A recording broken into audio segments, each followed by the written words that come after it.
परिचय। हेलो बच्चों, आज हम प्रकाशिकी एवं प्रकाशिक यंत्रों के बारे में सीखेंगे। आपने अवश्य सुना होगा कि रेगिस्तान में एक निश्चित दूरी पर पानी का एक भ्रामक प्रकटन होता है। अतः अब ये प्रश्न उठता है कि ऐसा क्यों होता है। उत्तर यह है कि पानी का भ्रम कुल आंतरिक परावर्तन के कारण है। यह प्रकाशिकी घटना है जो दूर की वस्तुओं के उल्टे प्रतिबिंबों के साथ पानी का भ्रम उत्पन्न करती है। अतः इस सारे मॉड्यूल में हम प्रकाश के परावर्तन और अपवर्तन के बारे में सीखेंगे। उद्देश्य: इस पाठ के अंत में आप निम्न करने में सक्षम हो जाएंगे। गोलीय दर्पणों द्वारा प्रकाश के परावर्तन की व्याख्या करना, अपवर्तन के नियमों को बताना, आभासी गहराई को समझना, संपूर्ण आंतरिक प्रतिबिंब की चर्चा करना और संपूर्ण आंतरिक विक्षेपण के अनुप्रयोगों की चर्चा करना। गोलीय दर्पणों द्वारा प्रकाश का परावर्तन। परावर्तन: आपतित किरण और परावर्तक पृष्ठ पर अभिलंब के बीच के कोण को आपतन कोण कहा जाता है। परावर्तित किरण और परावर्तक पृष्ठ पर अभिलंब के बीच के कोण को परावर्तन कोण कहा जाता है। परावर्तन के नियम: आपतन कोण परावर्तन कोण के बराबर होता है। आपतित किरण, परावर्तित किरण और पृष्ठ अभिलंब एक ही समतल पर अवस्थित रहती हैं। परावर्तक पृष्ठ समतल या वक्र हो, यह नियम प्रत्येक बिंदु पर लागू होता है। गोलीय दर्पण: गोलीय सतह के एक भाग से बने दर्पण को गोलीय दर्पण कहा जाता है। दो प्रकार के गोलीय दर्पण होते हैं, अवतल दर्पण और उत्तल दर्पण। गोलीय दर्पण जिसमें प्रकाश इसके अंदर अवतल सतह से परावर्तित होता है, उसे अवतल दर्पण कहा जाता है। गोलीय दर्पण जिसमें प्रकाश इसके बाहरी उत्तल सतह से परावर्तित होता है, उसे उत्तल दर्पण कहा जाता है। गोलीय दर्पण की त्रिज्या R वक्रता की होती है और इसकी वक्रता का केंद्र बिंदु C पर स्थित होती है। एक गोलीय दर्पण के ज्यामितीय केंद्र P को ध्रुव कहा जाता है। ध्रुव और गोलीय दर्पण के वक्रता के केंद्र को जोड़ने वाली रेखा को मुख्य अक्ष कहा जाता है। चिन्ह परिपाटी: आपतित किरण की दिशा में नापी गई दूरियों को धनात्मक माना जाता है और जिनको विपरीत नापा जाता है उनको ऋणात्मक माना जाता है। ऊपर की ओर मापित ऊंचाइयों को धनात्मक और अधोमुखी मापित को ऋणात्मक माना जाता है। गोलीय दर्पणों की फोकल दूरी: जो किरणें एक गोलीय दर्पण के मुख्य अक्ष के निकट गमन करती हैं और इसके साथ छोटे कोण बनाती हैं, उनको पैराऑक्सियल यानी उपाक्षीय किरणें कहा जाता है। बिंदु F को दर्पण का मुख्य फोकस कहा जाता है। ध्रुव और फोकस के बीच FP दूरी को गोलीय दर्पण की फोकल दूरी कहा जाता है, जिसको F द्वारा निरूपित किया जाता है। फोकल दूरी और वक्रता त्रिज्या के बीच संबंध। अवतल दर्पण द्वारा बनाए गए प्रतिबिंब: जब वस्तु बिंदु C से परे है तो प्रतिबिंब होगा C और F के बीच में। वास्तविक और उल्टा, वस्तु से छोटा। जब वस्तु बिंदु C पर है तो प्रतिबिंब होगा C पर। वास्तविक और उल्टा, ऊंचाई में उतना ही जितनी की वस्तु है। अवतल दर्पण द्वारा बनाए गए प्रतिबिंब: जब वस्तु बिंदु C और F के बीच है तो प्रतिबिंब होगा C से परे। वास्तविक और उल्टा, वस्तु से बड़ा। जब वस्तु बिंदु F और P के बीच है तो प्रतिबिंब होगा दर्पण के बीच में। अवास्तविक और सीधा, वस्तु से बड़ा। मूल्यांकन: आगे बढ़ने से पहले आइए देखें कि हमने कितना सीखा। अवतल दर्पण की स्थिति के लिए वस्तु की स्थिति और प्रतिबिंब के स्थान को मिलाएं।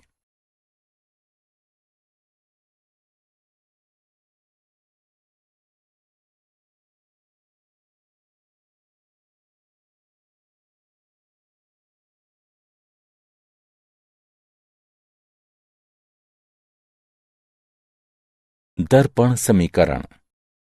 दिया गया चित्र एक वस्तु ए बी और उसके प्रतिबिंब ए डैश बी डैश को दर्शाता है, जो फोकल दूरी एफ के अवतल दर्पण से बना है। एमपी पैराएक्सियल किरणों के लिए सीपी पर एक सीधी रेखा को लंब रूप में लिया जा सकता है। तब दो समकोणीय त्रिकोण ए डैश बी डैश एफ और एम वी एफ एक समान हैं, ताकि ए डैश बी डैश बटे एम पी बराबर बी डैश एफ बटे एफ पी बराबर बी डैश पी घटा एफ पी बटे एफ पी। चूंकि एम पी बराबर ए बी, तो हम लिख सकते हैं ए डैश बी डैश बटे ए बी बराबर बी डैश पी घटा एफ पी बटे एफ पी। इसका एक नाम रखें। चूंकि कोण ए पी बी बराबर कोण ए डैश पी बी डैश समकोणीय कोण ए बी पी और ए डैश बी डैश पी भी एक समान हैं, ताकि ए डैश बी डैश बटे ए बी बराबर बी डैश पी बटे बी पी। इसका दो नाम रखें। समीकरण 1 और 2 की तुलना करने से हम पाते हैं बी डैश पी घटा एफ पी बटे एफ पी बराबर बी डैश पी बटे बी पी। इसका नाम 3 रखें। चिन्ह परिपाटी को लागू करने पर हमको मिलता है वस्तुओं की दूरी बी पी बराबर घटा यू, प्रतिबिंब की दूरी बी डैश पी बराबर घटा वी, फोकल दूरी एफ पी बराबर घटा एफ। इसलिए समीकरण 3 को घटा वी घटा का घटा एफ बटे घटा एफ बराबर घटा वी बटे घटा यू तक कम किया जा सकता है, या 1 बटे वी जमा 1 बटे यू बराबर 1 बटे एफ। इस समीकरण को दर्पण समीकरण के रूप में जाना जाता है। रैखिक आवर्धन m। वस्तु h की ऊंचाई के साथ प्रतिबिंब h डैश की ऊंचाई का अनुपात m बराबर h डैश बटे h। दिए गए प्रतिबिंब के लिए रैखिक आवर्धन घटा v बटे u है। उदाहरण, 10 सेंटीमीटर के एक अवतल दर्पण के सामने एक वस्तु को रखा गया है। अगर इसका प्रतिबिंब दर्पण के सामने 20 सेंटीमीटर की दूरी पर है, तो वस्तु की स्थिति क्या होनी चाहिए?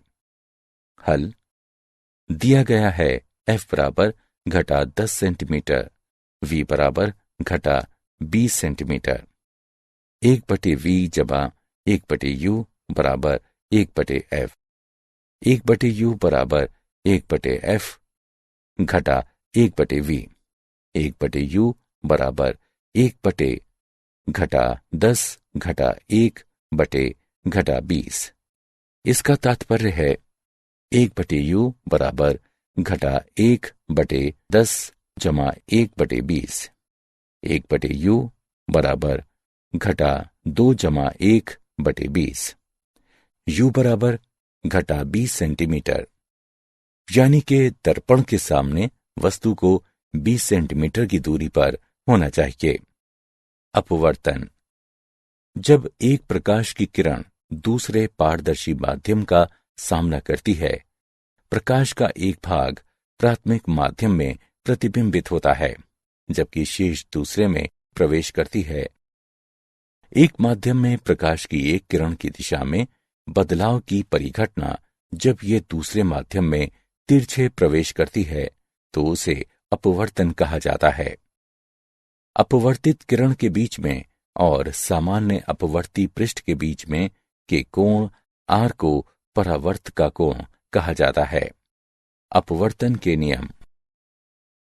अपवर्तन के नियम। आपतित किरण, अपवर्तित किरण और पृष्ठ अभिलंब एक ही समतल में होते हैं।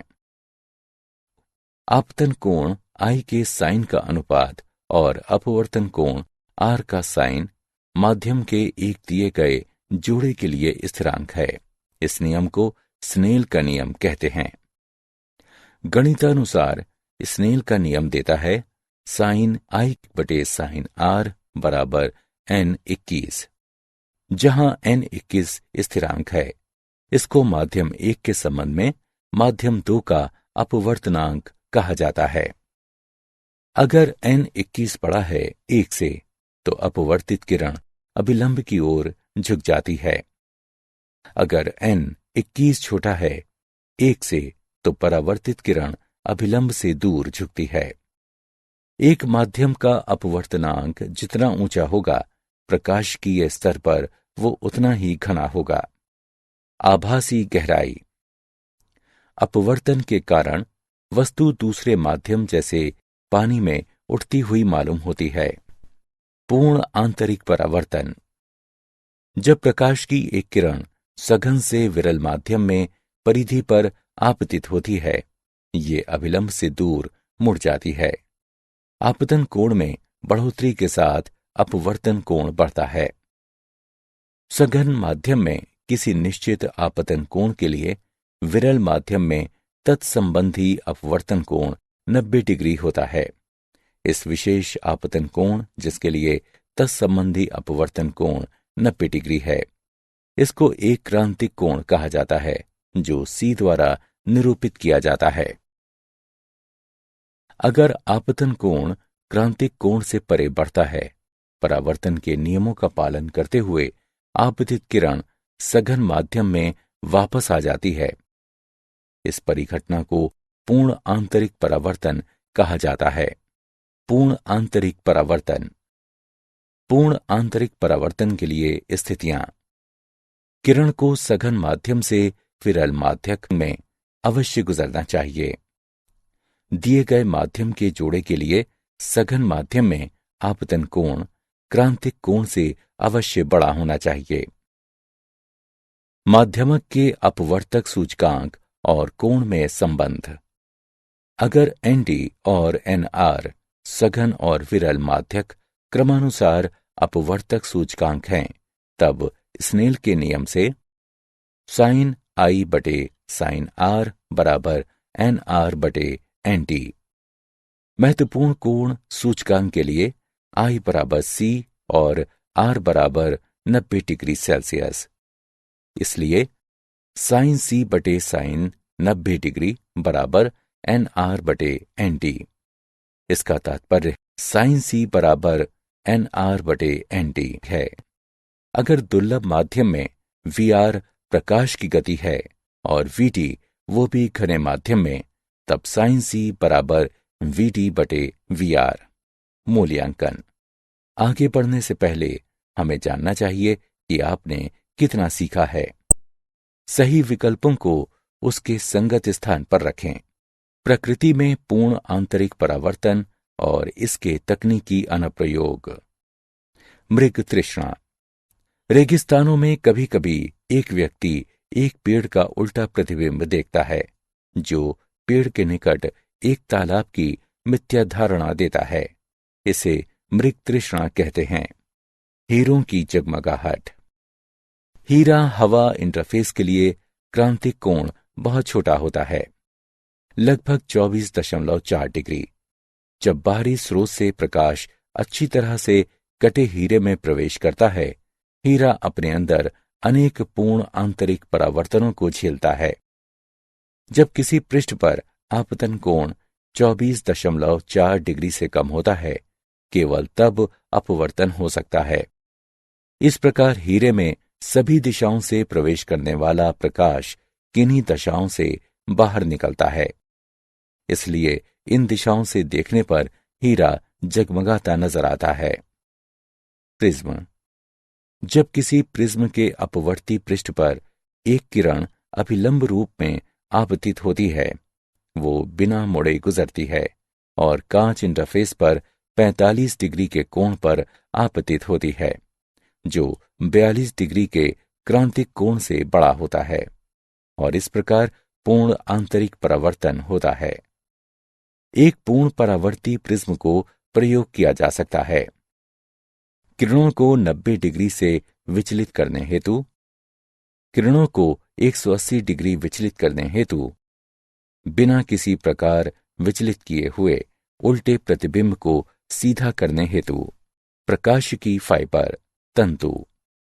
एक प्रकाशिकी फाइबर पूर्ण आंतरिक परावर्तन युक्ति है, जिसके द्वारा एक प्रकाश संकेतों को एक स्थान से दूसरे को ऊर्जा की नगण्य हानि के साथ संचारित किया जा सकता है। क्या आप जानते हैं, सन 1670 से 1672 तक न्यूटन प्रकाशिकी पढ़ाते थे। इस दौरान उन्होंने प्रकाश के अपवर्तन और प्रकाश के परावर्तन की खोजबीन की। विलब्रॉड स्मेल ने सन 1621 में प्रकाश के अपवर्तन पर अपने सिद्धांत दिए। सारांश। आइए हमने जो कुछ सीखा है उसे संक्षेप में दोहराएं। एक गोलीय सतह के एक भाग से बने एक दर्पण को गोलीय दर्पण कहते हैं। दर्पण समीकरण 1/v जमा 1/u बराबर 1/f। एक माध्यम से प्रकाश की एक किरण की दिशा में बदलाव की घटना जब ये दूसरे माध्यम में त्रियक प्रवेश करती है, इस घटना को अपवर्तन कहा जाता है। स्नेल का नियम देता है sin I/r बराबर n21, जहां n21 स्थिरांक है। इसको माध्यम 1 के संबंध में माध्यम 2 का अपवर्तनांक कहा जाता है। संपूर्ण आंतरिक परावर्तन के लिए स्थितियां। किरण को सघन माध्यम से विरल माध्यम में अवश्य गुजरना चाहिए।